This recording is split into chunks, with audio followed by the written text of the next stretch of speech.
not to just like throw my age out there or anything, but I was born in 1991. So the 90s were crucial to basically who I am now as a movie lover. My favorite movie of all time came out in the 90s. My favorite period for horror is in the 90s. As much as I love the 80s, 70s, for some reason the 90s just hits a little bit different. And that's why I'm really honored to be doing this. This is my personal top 25 movies of the 90s.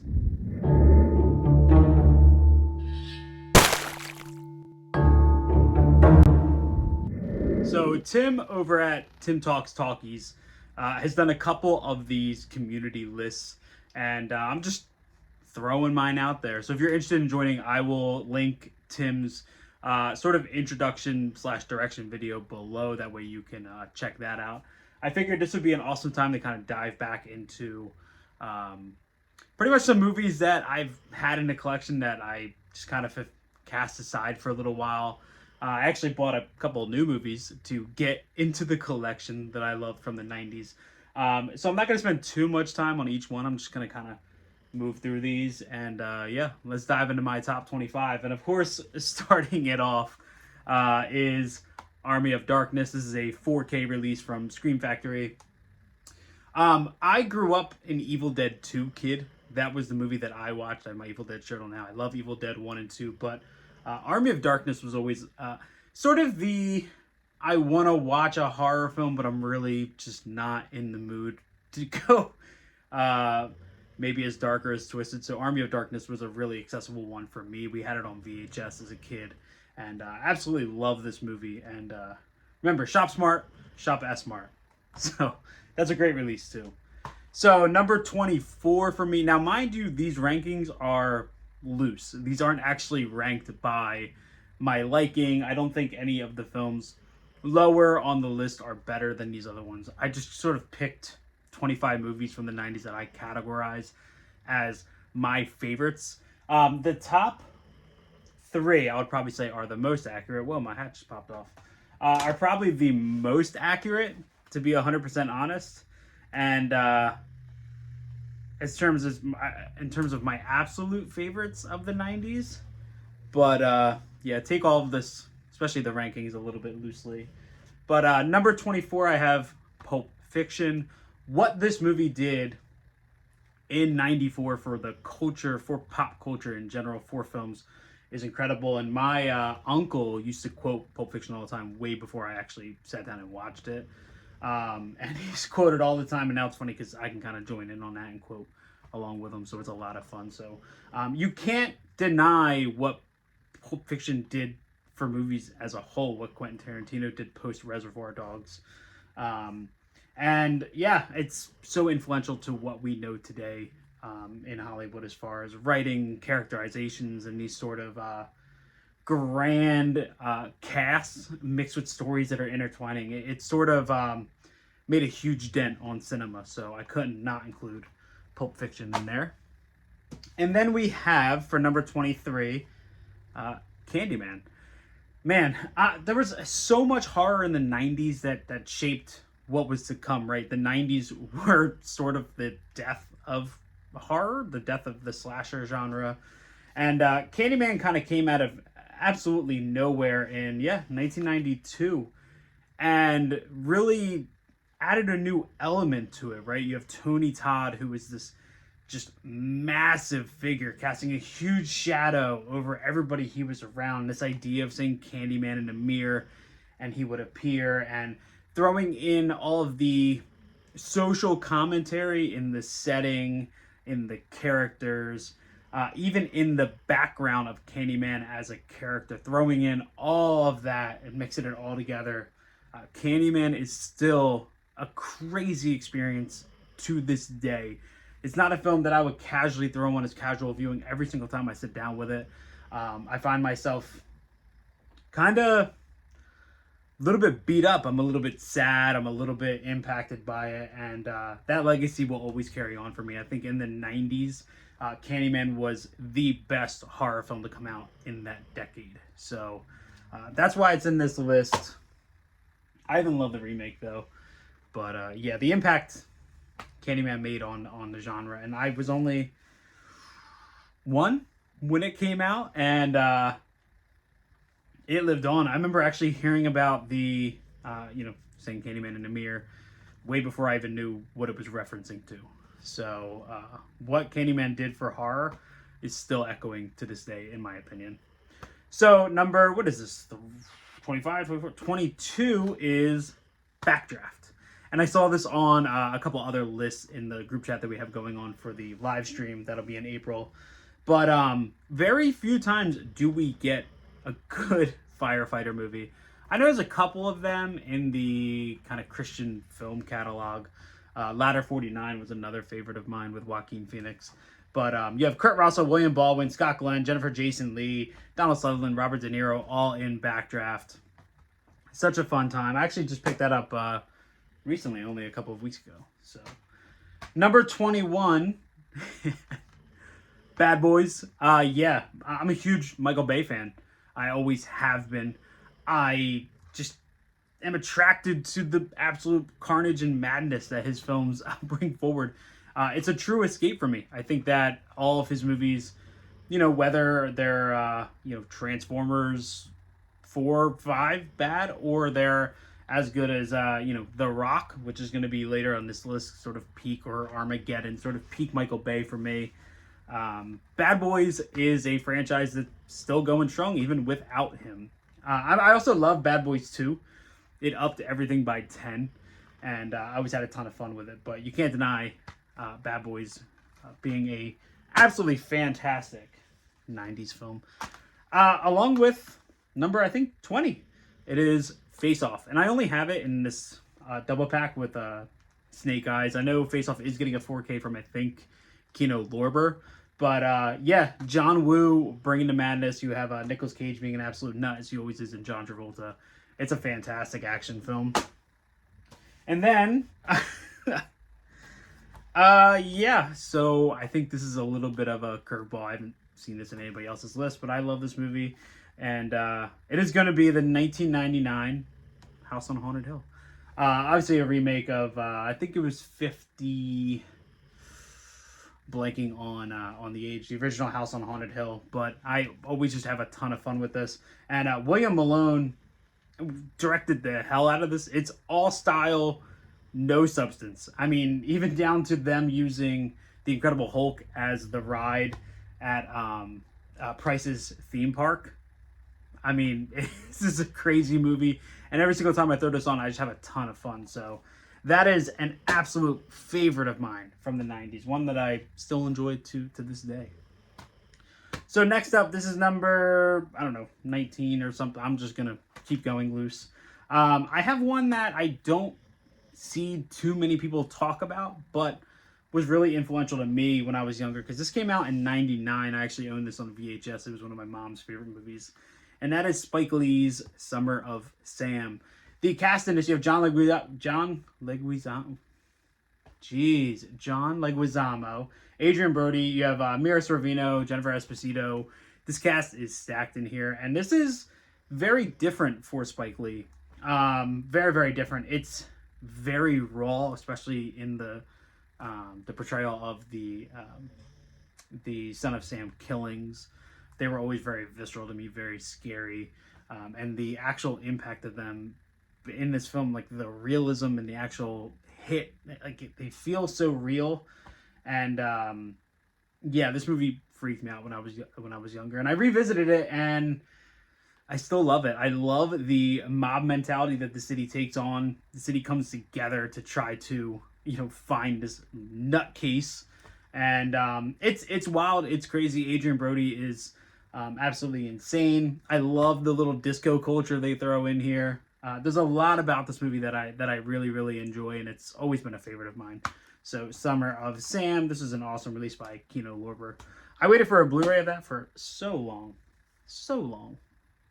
So, next up we have always been one of my favorites. It's a John McNaughton film, and that is Wild Things. This is the Arrow kind of deluxe Blu-ray edition. Absolutely love the cast in here. Kevin Bacon, you have Nev Campbell, and I'm sort of blanking. Oh yeah, Matt Dillon. This is one of the most, how do I put it? Fun, I guess. I just always have a ton of fun when I watch this. I showed it to Erica. It's a great little murder mystery, and there's a ton of twists and turns, and it just does everything it possibly can to try to be as ridiculous as possible. But at the end of the day, it's a ton of fun. Kevin Bacon is playing his sort of, he had a couple of films where he played this kind of this quiet detective role, and I'm always thinking of Mystic River with that as well. But yeah, Wild Things always a ton of fun. I'm happy it got this treatment from Arrow. Wild Things 2 is also great, and I've never seen 3 or 4. So I actually didn't even know there was a third and a fourth one up until almost before I started recording this video. That's kind of crazy. So next up we have Saving Private Ryan. Hands down, I think the best war film ever made. I had this on VHS. I had the double pack. I actually still have it in my display case. I had some behind the scenes stuff, but this movie absolutely breaks my heart. Rest in peace, Tom Sizemore, who just passed away. But I love the characters. The war sequences are extremely hard to watch. The technical wizardry behind this film, Steven Spielberg, obviously my favorite director of all time, but just the work put in by the entire crew, from the special effects department to the visual effects department to the production design. The sound design is incredible. This is one hell of an achievement. And to think that this movie came out in 1998 and still is considered one of the best war films of all time is awesome. I'm glad to see that that it's continuing to kind of keep that spot. So, Saving Private Ryan. And then next up we have, this is going to be a little bit, divisive. It's my list, so if there's anything on here that you're not a fan of, that's awesome. I can't wait to see your list, because that's the great thing about movies, is we can all love what we love, and we don't have the right to tell anybody else what they can and can't like. So next up for me is The Lost World. This was Spielberg's follow-up to my favorite movie of all time, with the first Jurassic Park. I love this movie. I love the extended bus that they build, and there's just it has its problems. I mean, yeah, the gymnastic raptor fight is whatever. It was fun. The T-Rex running through San Francisco is ridiculous, but whatever. It is what it is, and it's one of my favorites of all time. Not as much as Jurassic Park, but still an absolute favorite of mine. I love the double feature of the first and second film. There, I'm sort of making a mess on the bed. So up next, I have, the slipcover's all messed up. Toy Story. This was a constant tape that we played in my house. I'm absolutely obsessed with the aliens. What Toy Story did for animation and film. I mean, it's crazy watching Toy Story 4 and then comparing it to the real blocky, flat animation of this. It's absolutely insane. But this is one of my favorite Disney Pixar movies of all time. Sorry, this is messed up. And yeah, one of my favorite films of the 90s right there. So then we have Michael Mann's Heat. I posted this in the group chat and everybody was like, oh wait, hold on, Heat. Yeah, I think it was actually Bob's Blu-ray. I'm really excited for him to revisit this, because every single time I sit down with this movie, it's a blast. The street shootout in this, for some reason, maybe it's like the climate that we live in now, but the sound design and the fact that there actually really is no sound design. They just place mics all around the street and let the actual sound of the gun echo and do its thing, and all the panic, and it feels realistic, it sounds realistic, and it really kind of gets deep and rattles my bones every single time I watch it. But it's part of the experience that I love so much. And I think he is one of the most influential action films of the 90s. And I think Michael Mann in general is one of the most influential directors ever in cinema. I heard we're getting that Heat follow-up. I'm just waiting on it. So then next up we have Ron Howard's Apollo 13.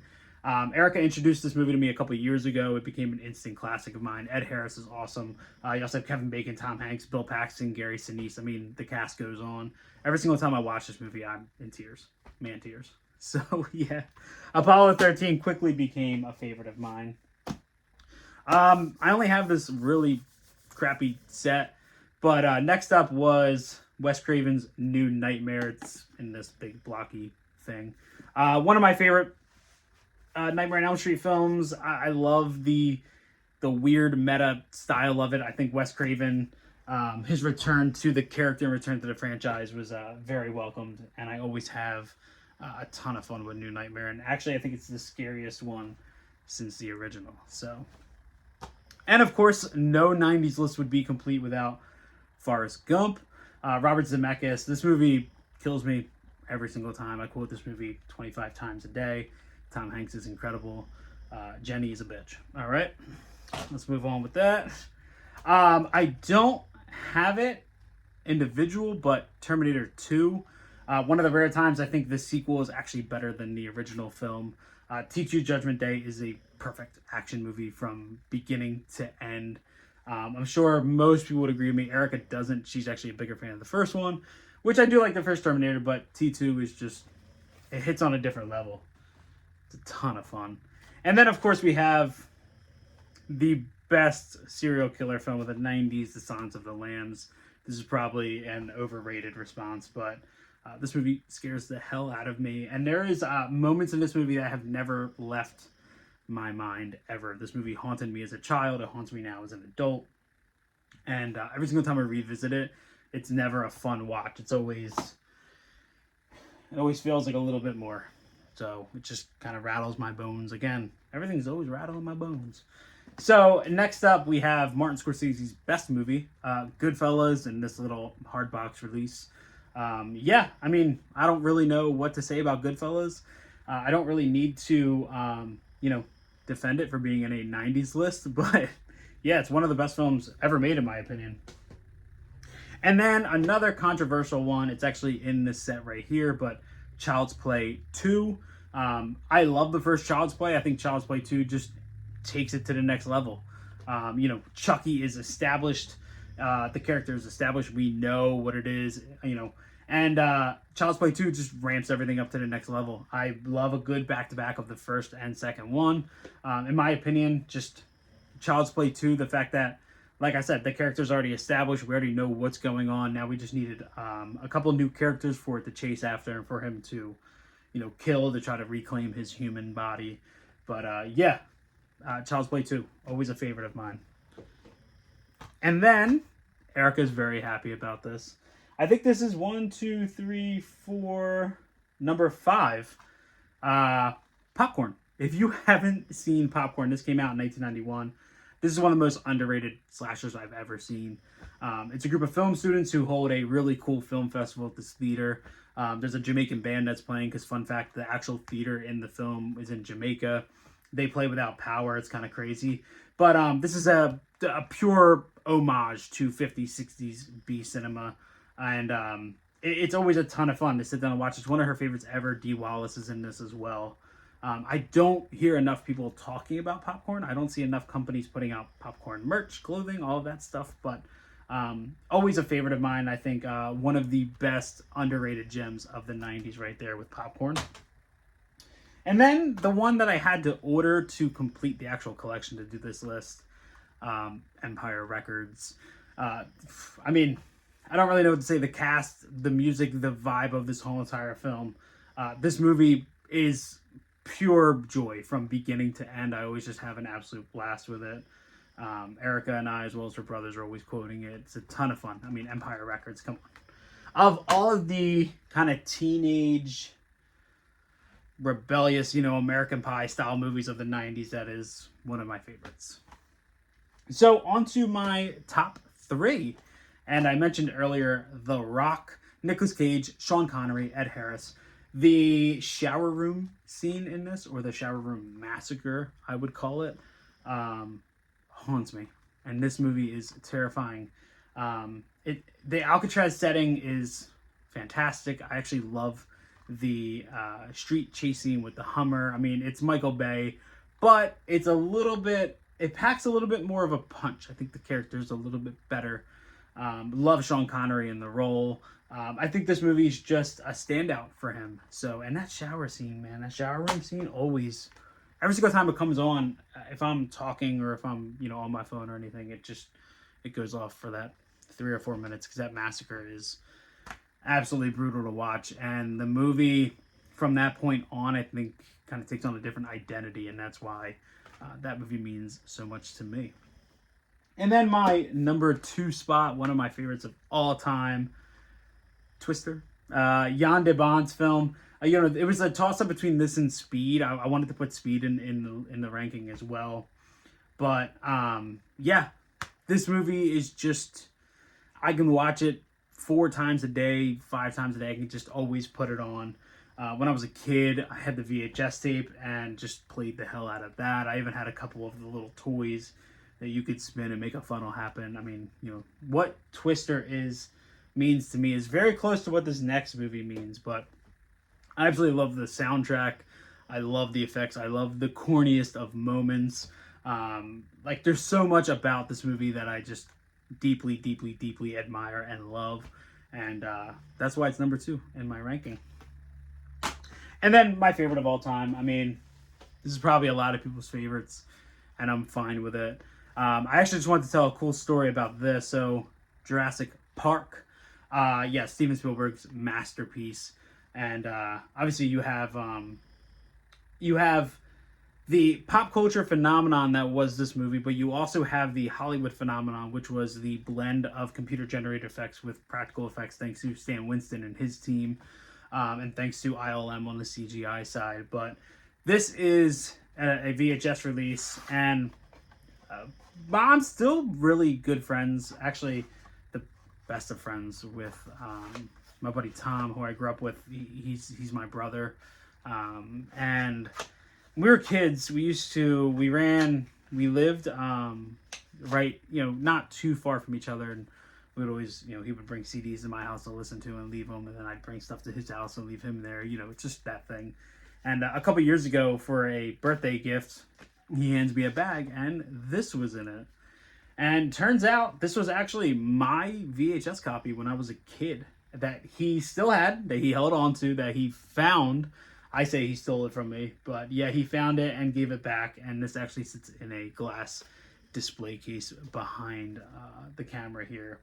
But this is, I mean, there's all kinds of Jurassic Park stuff here. There's all kinds of Jurassic Park stuff behind it. This movie means the world to me. I am actually a big fan of Michael Crichton's novel as well, even the Lost World novel too. So Jurassic Park is my number 1.